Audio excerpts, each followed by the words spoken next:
बरसों से बंद चर्च के बाहर एक कुत्ता तेजी से भौंक रहा था।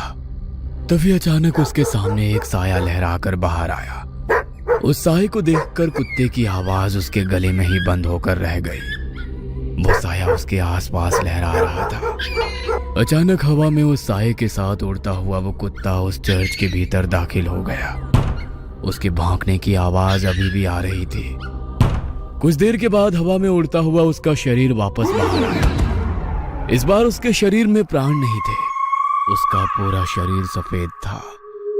मनाली शहर के बाहर एक पुराना चर्च बरसों से बंद था। उसके आसपास कोई भी नहीं जाता। कुछ दिनों के बाद कॉलेज के बच्चों की एक ट्रिप मनाली घूमने आई थी। रात के वक्त कॉलेज के कुछ बच्चे अपने टीचर को बिना बताए होटल से बाहर निकल गए। अरे यार, ये लोग तो हमें नर्सरी के बच्चों की तरह ट्रीट कर रहे हैं। ऐसे घूमने में क्या मजा आएगा। और नहीं तो क्या, यहाँ जाना है वहाँ नहीं जाना है, ऐसे करो वैसे करो, खाने का टाइम हो गया, सोने का टाइम हो गया। सोचा था लड़कियों के साथ मौज मस्ती करेंगे, मगर लड़कियों को तो दूसरे होटल में ठहरा दिया। यहाँ अकेले दीवारों के साथ सर फोड़ो। अब होटल से निकलने के बाद क्या करना है बताओ। करना क्या है, चलो ऐसे ही रोड पर घूमेंगे। तीनों दोस्त बातें करते हुए सुनसान सड़क पर चले जा रहे थे। कुछ दूर चलने के बाद वे लोग उस चर्च के बाहर पहुंच गए। देख, ये चर्च कितना सुंदर लग रहा है। हाँ, सुंदर तो है, मगर ऐसा लग रहा है कोई यहाँ आता जाता नहीं है। शायद कोई पुराना चर्च है। अंदर चलकर देखते हैं। अंदर जाकर? अरे नहीं, अभी रहने देते हैं, कल सुबह आएंगे। अरे कल सुबह? कल तो हमारे साथ प्रोफेसर वगैरह सब रहेंगे। वे लोग हमें खुद से दूर नहीं जाने देंगे।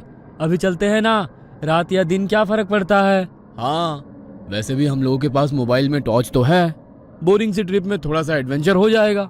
मनदीप का मन नहीं था, मगर रोशन और जतिन के कहने पर वो उन लोगों के साथ उस चर्च के भीतर दाखिल हो गया। चर्च के अंदर जगह जगह जाले लगे हुए थे। जैसे ही मोबाइल की लाइट से उस चर्च के भीतर थोड़ी सी रोशनी हुई, चमगादड़ उड़ते हुए चर्च के बाहर निकल गए। लगता है ये बहुत टाइम से बंद है, तभी तो चमगादड़ ने यहाँ पर डेरा जमा लिया। यार, मुझे यहाँ की वाइब्स कुछ ठीक नहीं लग रही है, हम लोग चलते हैं। कहते हुए मनदीप पलटकर दरवाजे से बाहर निकलने वाला था। तभी उसके पैर किसी ने पकड़ लिया। वो जोर से चीखा। क्या हुआ? मेरा पैर किसी ने पकड़ लिया है। हैं? ये क्या कह रहे हो? कहते हुए उसने अपने मोबाइल का टॉर्च मनदीप के पैर की तरफ किया तो वहां पर रस्सी थी। उसे देख दोनों हंसने लगे। तेरा मन नहीं था ना आने का, इसलिए तू रस्सी से भी डर रहा है। कुछ नहीं, अंदर चलकर देख, यहाँ का आर्किटेक्ट कितना अच्छा है। कहते हुए वो उसका हाथ पकड़कर उसे अंदर ले गया। वे तीनों चर्च घूम ही रहे थे कि अचानक चर्च की लाइट जलने बुझने लगी। अरे, यहाँ पर लाइट कैसे आ गई? मुझे कुछ ठीक नहीं लग रहा, हम लोग यहाँ से चलते हैं। कहते हुए वो अपने दोनों दोस्तों के हाथ पकड़कर दरवाजे के पास गया, मगर अचानक ही दरवाजा बंद हो गया। तीनों दरवाजा खोलने की कोशिश कर रहे थे, मगर दरवाजा नहीं खुल रहा था। अरे, ऐसे कैसे हो सकता है? अभी तो ये दरवाजा खुला था, किसने बंद किया? प्लीज हेल्प, हमें डराने की कोशिश मत करो। कोई और रास्ता होगा यहाँ से निकलने का, ढूंढकर वहां से निकल जाते हैं। कहते हुए जतिन जैसे ही पलटा, दहशत के कारण उसकी आंखें फटी की फटी रह गई। उसने देखा उसके सामने एक नन खड़ी हुई थी। वो अपनी बड़ी बड़ी लाल आंखों से उन लोगों को घूरने लगी। ये क्या बला है, भागो यहाँ से। जैसे ही मनदीप ने उन लोगों को भागने को कहा, वो नन धुआं बनकर गायब हो गई। हैं? अब ये कहाँ गई? रोशन और मनदीप उसे इधर उधर ढूंढने लगे। तभी अचानक उन्होंने देखा कि जतिन जमीन पर रेंग रहा था। उसकी आंखें नन की तरह ही लाल थी, चेहरा पूरा सफेद और हाथ पैरों की चमड़ी जली हुई। उसे देखकर वे दोनों डर गए और चीखते हुए वहां से बाहर निकलने की कोशिश कर रहे थे, मगर उन्हें चर्च से बाहर निकलने का कोई रास्ता नजर नहीं आ रहा था। दोनों डर कर एक कोने में खड़े थे। जतिन तेजी से छिपकली की तरह रेंगता हुआ उनकी तरफ बढ़ा और उन लोगों को देख अपनी जीभ लपलपाता रहा।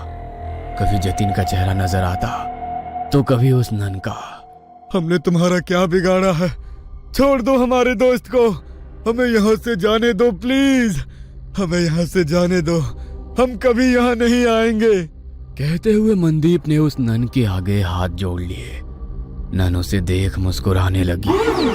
उस नन ने मनदीप का हाथ पकड़कर उसे अपनी ओर खींचने की कोशिश करी, मगर मनदीप के हाथ में गुरुद्वारे का पवित्र कड़ा था। उसे छूते ही नन को तेज झटका लगा और वो जमीन पर गिर गई और वो नन धुआं बनकर जतिन के शरीर से बाहर निकल गई। जतिन बेहोश जमीन पर पड़ा था। रोशन उसको होश में लाने की कोशिश करने लगा। जतिन जल्दी उठ जा, हमें यहाँ से निकलना होगा। जतिन प्लीज उठ जा। तुम लोगों को क्या लगता है कि तुम लोग इससे बच सकते हो? नहीं, तुम लोग अब उसके शिकार हो। यहाँ से बचकर नहीं जा सकते हो। वैसे भी यहाँ कोई नहीं आता। यहाँ गलती से कोई जानवर भी आ जाता है तो वो उसे नहीं छोड़ती। फिर तुम लोग तो इंसान हो, तुम लोगों का मरना तय है। मगर ना जाने क्यों मुझे आज ऐसा लग रहा है कुछ अलग होने वाला है। फादर कुछ और कह पाते, उसके पहले ही उसने रोशन का गला पकड़ लिया। उसकी सांसें घूटने लगी। वो कातर नजरों से मनदीप की तरफ देखकर चिल्लाकर बोला, मनदीप चले जाओ यहाँ से, भागो। तुम्हारे पास गुरुद्वारे की पवित्र शक्ति है, ये तुम्हें कुछ नहीं कर सकती है। भाग जाओ। मैं तुमको छोड़कर कहीं नहीं जाऊंगा। मैं कह रहा हूँ ना, तुम चले जाओ यहाँ से, चले जाओ। रोशन बार बार उसे जाने के लिए कह रहा था, मगर नन की पकड़ उसके गले पर तेज हो गई। उसके नाखूनों से उसके गले में गड्ढा हो गया। गले से बहते हुए खून को वो नन जीभ लंबी कर कर चाटने लगी। रोशन छटपटा रहा था। मनदीप को समझ में नहीं आ रहा था कि वो क्या करे। एक और वो नन तो दूसरी तरफ उसके दोस्त।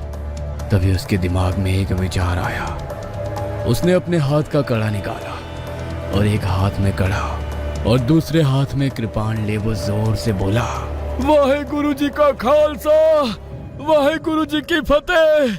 जो बोले सो निहाल, सत श्री अकाल। मनदीप ने वो कड़ा नन के हाथों में डाला और सीने में कृपाण डाली। वो नन छटपटाने लगी। उसने रोशन की गर्दन छोड़ दी। हवा में लहरा रहा रोशन जमीन पर गिर गया। उस नन के सीने से काला गाढ़ा सा अजीब पदार्थ बह रहा था। जतिन अभी तक बेहोश था। मनदीप को मदद चाहिए थी, मगर उसके पास मदद के लिए कोई नहीं था। उसकी नजर यीशु की मूर्ति पर पड़ी। हे यीशु, मुझे तेरी प्रार्थना नहीं आती है, मगर तेरे घर में शैतान तेरे बंदों पर कैसे हावी हो सकता है? हमारी मदद करो। कहते हुए उसकी आंखों में आंसू आ गए। तभी एक चमत्कार हुआ और बरसों से बंद वो चर्च अचानक से रोशन हो गया। फादर ने दो नन को बुलाया। नन ने घायल रोशन और जतिन का इलाज शुरू किया। फिर फादर ने जैसे ही उस घायल नन की ओर देखा, होली वाटर डाल उसकी मुक्ति की प्रेयर करने लगे। देखते ही देखते वो नन की आत्मा यीशु की मूर्ति में समाहित हो गई। आज तुम्हारे साहस और सूझबूझ से बरसों से भटकती उस नन की आत्मा को मुक्ति मिल गई। God bless you my child. तुम्हारे दोस्त अब ठीक हैं। कल सुबह तक उन लोगों को कुछ भी याद नहीं रहेगा। अब तुम लोग यहाँ से चले जाओ और आज की घटना का जिक्र किसी से भी मत करना। फादर के कहने पर मनदीप अपने दोस्तों के साथ होटल वापस आ गया। अगले दिन वे लोग जब मनाली घूमने के लिए निकले तो उसके दोस्त सब कुछ भूल चुके थे, मगर मनदीप उस खौफनाक रात को उम्र भर नहीं भूल सकता था। वो अपने साथियों के साथ उसी जगह से निकला तो मनदीप को कोई चर्च नजर नहीं आया। बस दूर खड़े वो फादर उसे देखकर मुस्कुरा रहे थे। उन्होंने उसके ऊपर होली वाटर डाला तो मनदीप भी कल रात की वो बातें भूल गया। मगर मनाली के लोग उन लोगों को कभी भूल नहीं सकते हैं, क्योंकि उनके कारण ही तो उन्हें इविल नन से छुटकारा मिला था।